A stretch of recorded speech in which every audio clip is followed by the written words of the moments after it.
Hello everyone, welcome back to the channel. An awful performance. What more is there to be said?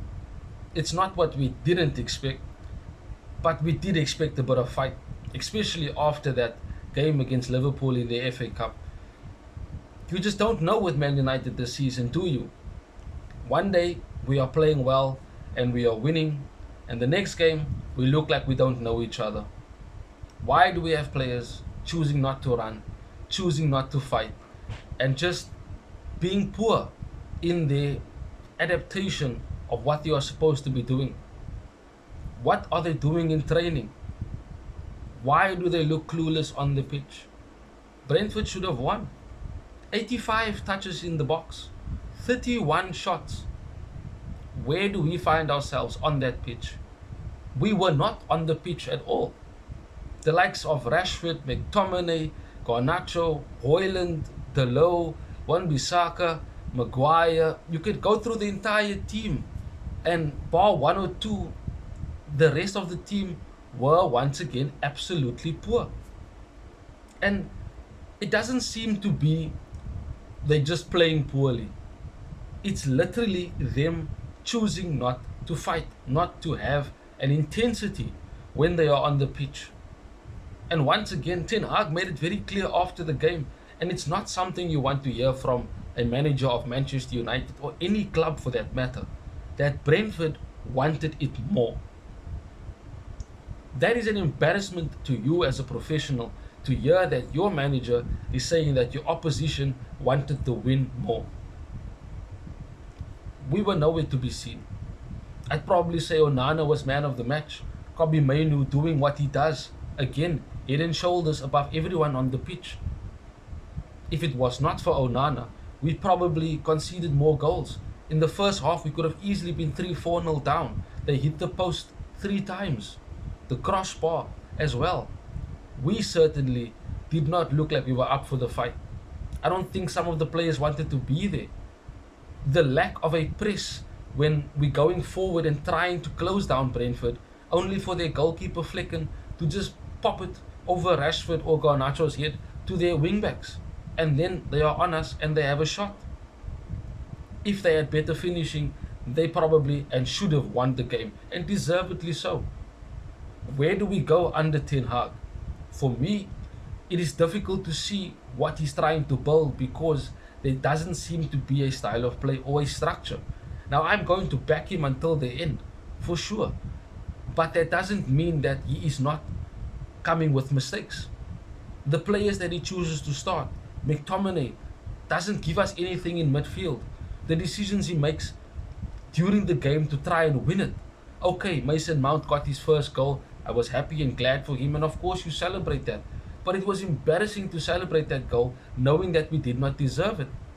And at that moment, yes, you think we're going to win it, but then we go and give it away at the other end again.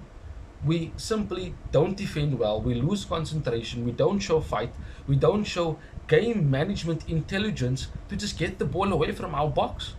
We allowed them to come onto us and they scored, deservedly so. They should have gotten more out of the game, as I said. But Ten Hag himself needs to fix these problems. When we face a team with a better structure, this is the outcome. We either draw or we lose, i.e. Fulham. You look at City, you look at now Brentford, how they played. There are so many games throughout the season that showed that the structure Ten Hag is trying to play does not work. It leaves us too exposed in midfield and for our defenders and goalkeeper to face so many shots and goal scoring opportunities at that. I for one certainly do not want to have us in a position where Ten Hag is going to be sacked.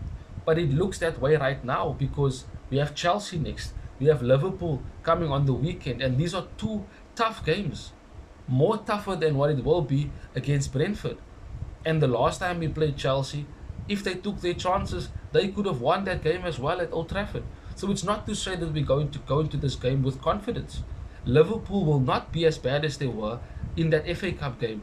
They will come at us much stronger because it's a league game and simply because they want to take revenge. But if our players are not up for it, then we will probably be looking at the loss. But that's what we don't know. We can't guarantee the team to go and lose either, because they might just turn up and win. They might just turn up and have a good performance. We've seen it with these players that they pick and choose when they want to perform. That cannot happen at a top club, let alone Manchester United. There needs to be a consistency. There needs to be a mentality to always want to win. Rio Ferdinand, and I watch a lot of other people speaking, Stretford Paddock. I watch Stephen Howson, I watch Rio Ferdinand, I listen to Gary Neville and Sky Sports here and there, Roy Keane. And what caught my attention was everyone was speaking about the lack of passion, desire, intensity, and fight shown by certain Manchester United players, refusing to track back, refusing to run when they lose the ball, when a pass is misplaced, the way we are slow to get back into our defensive position to make it tough for the opposition to attack us or counter attack us is absolutely abysmal.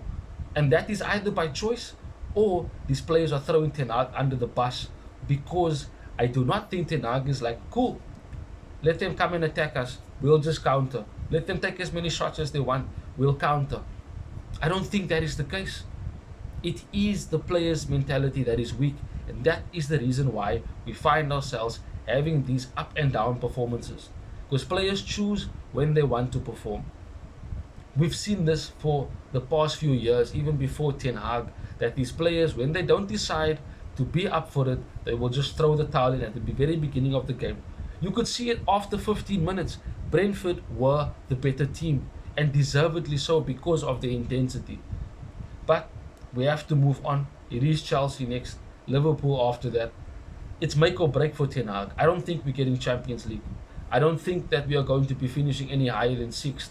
If we get 5th, we'll be very lucky, because Spurs will have to lose 2 games and Aston Villa will have to lose more than 3 games. So it's difficult.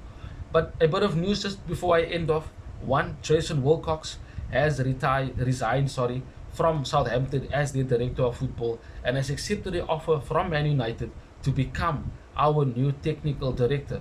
There is the problem of Southampton feeling that we disrupted their transfer plans and that it is going to be a bit difficult for them to replace him in such short notice, but there is a way to get him to work for us immediately, and that is if we pay his full year salary in its entirety. Now, we have offered that, but because Southampton feel aggrieved, they still do not want to let him go, and he might have to serve his 12-month resignation notice period in order for him to start working for us next year. But there is still discussions and negotiations taking place, so we'll see exactly where that one ends up. But very, very good appointment once again by Man United and Ineos to bring in a person such as Jason Wilcox, who was City's head of academy as well and worked under Omar Barada, who's also our new CEO. Very, very exciting news at that. And just on the managerial front, Miguel Delaney has come out and reported that Nagelsmann is of high interest of Man United if they do end up sacking Erik ten Hag. Now, I'm not really a fan of Nagelsmann or hearing about managers, that might replace Ten Hag, but that is the reality of it all. Performances like that will continue to bring up more news and rumors about other managers that might potentially replace Erik ten Hag. But we move forward. We don't know what Man United is going to turn up next. Subscribe to the channel, drop a like, and we hope that we are better. Have a wonderful day further, and of course, till we see each other again soon, Red Devils. Bye-bye. Thanks for watching. If you want more content on Manchester United, like, share and subscribe.